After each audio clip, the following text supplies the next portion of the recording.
गाई गुहाल साजिछि जातीय राजपथ। अनुगुल जिलार बंगड़पाड़ ठारू बड़केरा पर्यंत एवं जातीय राजपथ को संजोग करुवा समस्त रास्ता एवं गोरु गाई मानक पई गुहाल साजिछि। एठारे कांजिया हुदार व्यवस्था नथिबा बेले मालिक मानक अवहेला कारणरू अनेक समय ट्राफिक समस्या मध्य देखा देबा सह दुर्घटना घटुछि।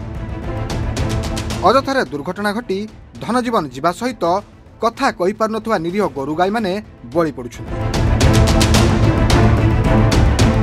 कुमार साहू आम घर नालकोनगर पाखे थी कांसर ग्राम आम दीर्घ दिन अनुभव करुचु नुआहाता छक ठारू बड़केरा छक पर्यंत जातीय राजपथ एवं ताकू संलग्न होता अन्य राज्य राजपथ मानक शह शह संख्यार गाई गोरु एवं विशेषकर षंढ मैंने अबाधे बुलाउछन्ति।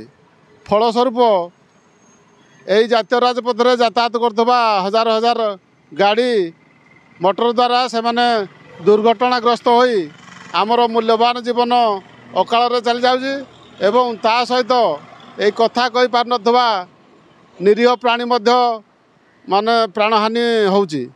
तेणु अनुगुल जिला प्रशासन को आम दृढ़ भाव में निवेदन करजु एवं अनुरोध करजु मध्य जे से माने जिला स्तर में गोटे बड़ कांजिया होता करंतु एवं प्रत्येक पंचायत रे आगुरी जेपरि प्रत्येक पंचायत रे थिला पुणी ताकू मध्य प्रत्येक पंचायत रे कांजिया होता करंतु एवं एई अबाध रे बुलुथबा गाई गोरु षंढ मानकू गोटे स्थान रे ताकू जबत करी ना रुहंतु। द्वितीयत जो गाई गोरु मानकर मालिक मानकू मध्य जो प्रत्येक स्थानीय थाना रे तांको नाँ रे केस मध्य रुजु करा जाऊ जेपरि से माने ए राजरास्ता को गाई गोरु न छाड़े।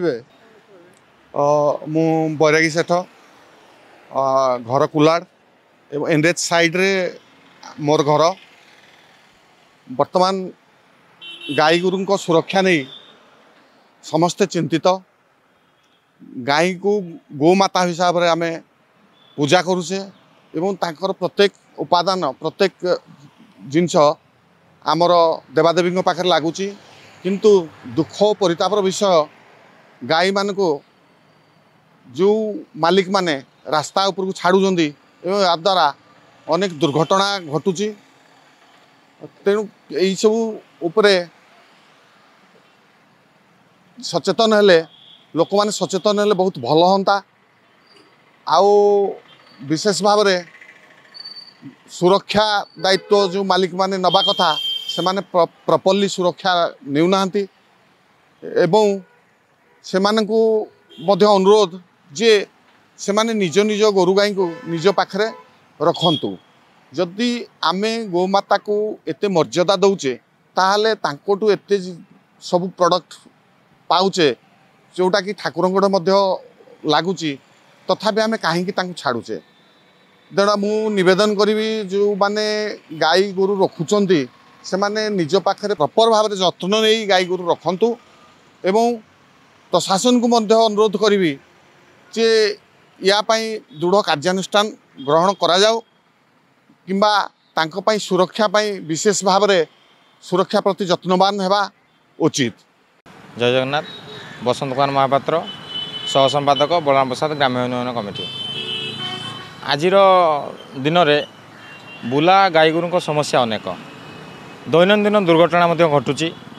तेणु यह प्रति जिला प्रशासन दायित्ववान होगा आवश्यक।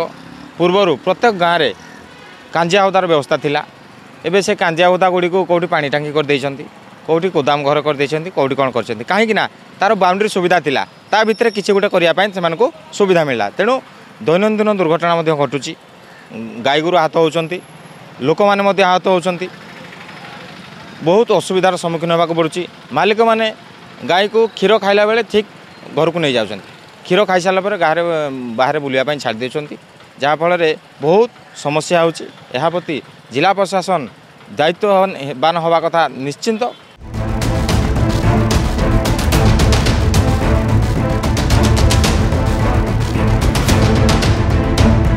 राजपथ रे यातायात करुथिबा जनसाधारण मुखर जहाँ प्रकाश गाई गोरु मानकर आउ गुहाल नाही।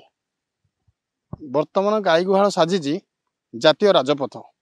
ପୂର୍ବରୁ ଯେଉଁ କାଞ୍ଜିଆ ହୁଦାର ବ୍ୟବସ୍ଥା ଥିଲା ତାହାକୁ ପୁନର୍ବାର କାର୍ଯ୍ୟକାରୀ କରିବା ପାଇଁ ଜନସାଧାରଣରେ ଦାବି ହେଉଛି। ଲୋକମାନେ ନିଜର ସ୍ୱାର୍ଥ ହାସଲ କରି ଗାଈଗୋରୁମାନଙ୍କୁ ଯେଉଁ ଛାଡ଼ି ଦେଉଛନ୍ତି ରାଜରାସ୍ତାକୁ, ସେମାନେ ମୃତ୍ୟୁ ମୁଖରେ ପଡ଼ିବା ସହ ଲୋକମାନେ ମଧ୍ୟ ଦୁର୍ଘଟଣାର ଶିକାର ହୋଇ ମୃତ୍ୟୁ ମୁଖରେ ପଡ଼ୁଛନ୍ତି। ତେଣୁ ଏଥିପ୍ରତି ଦୃଷ୍ଟି ଦେବାକୁ ଜନସାଧାରଣରେ ପ୍ରଶାସନକୁ ନିବେଦନ କରିଛନ୍ତି। ତେବେ ଦେଖିବାକୁ ବାକି ରହିଲା କେବେ ଏଥିପ୍ରତି ପ୍ରଶାସନ ଦୃଷ୍ଟି ଦେଉଛି। ଅନୁଗୁଳରୁ ସୁଧାକର ସାହୁଙ୍କ ରିପୋର୍ଟ, ରିପୋର୍ଟର୍ସ ଟୁଡେ।